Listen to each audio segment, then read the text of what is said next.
I think we talk a lot about talking to children about sex, but actually the real truth is this, that you impart an awful lot more information by listening than by talking.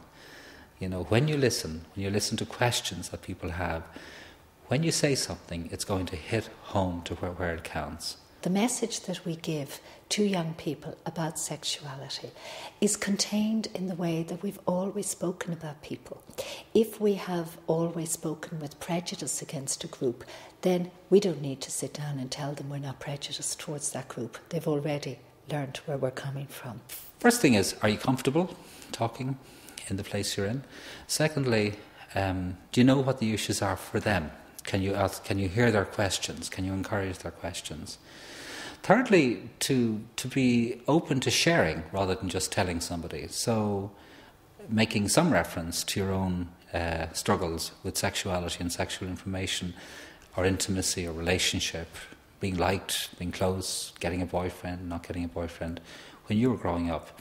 Now, you see, this is actually a difficult thing because in some ways it's hard for teenagers to know at all or to hear at all that their parents are sexual beings. And, you know, this is a real block on both sides. We don't want to see them as being sexual beings because we're scared of what that can mean. They don't want to see us as being sexual beings because they're embarrassed by what that means.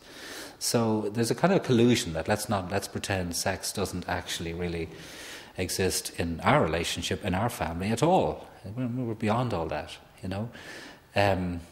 So when you start to talk and you begin to talk about your own struggles, it's delicate stuff. You know, you got to move gently into that terrain. I think mothers are much more likely to be able to manage this. But then I think my own experience with my sons, that it meant an awful lot to them. They were fascinated by what I had experienced as a teenager, what I had done, and sometimes the mistakes I made. You know, sometimes I learned by mistakes, and I could share that with them because I could save them making the same mistakes.